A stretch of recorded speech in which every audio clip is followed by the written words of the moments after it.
Fibre এবং Upwork এখন সরাসরি একটা মাছের বাজারের মতো হয়ে গেছে এবং এখানে সবাই ধাক্কাধাক্কি করে ঢুকতেছে এবং সবাই অ্যাকাউন্ট করতেছে, বাট আপনি যদি ধাক্কাধাক্কি করতে যান তাহলে আপনি নিজেই কখনো কাজ পাবেন না। তো এটার জন্য কি করতে হবে, আপনার নিজের রাস্তা বানাইতে হবে, নিজের ওয়ে বানাইতে হবে যদি আপনি কাজ করতে চান। সো আজকের ভিডিওতে আমি 3টা টিপস শেয়ার করবো, যে 3টা ফলো করলে আপনি মার্কেটপ্লেসের বাইরেও খুব ইজিলি কাজ পাবেন। প্রথমটা হলো মাইক্রো নিশ চুজ করা।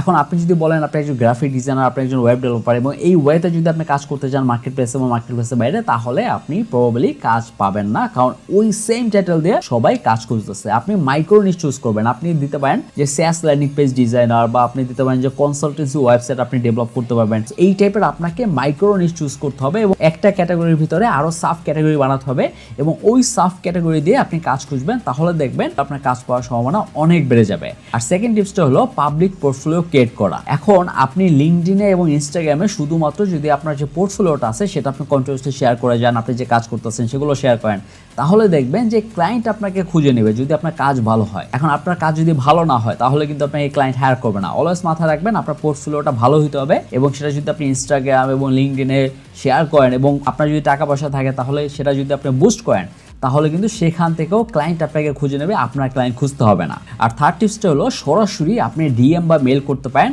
ক্লায়েন্টকে। সেটা করার জন্য বিভিন্ন কোম্পানির যে ইমেলগুলো আছে সেগুলো কালেক্ট করবেন এবং সেটা করে দেন আপনি তাদেরকে ইমেল পাঠাতে পারেন। এবং এইসব নিয়ে আমার ইউটিউব চ্যানেলে অলরেডি ভিডিও দেওয়া আছে, যদি ইন্টারেস্টেড থাকেন তাহলে ইউটিউব চ্যানেলে গিয়ে দেখে নিতে পারেন।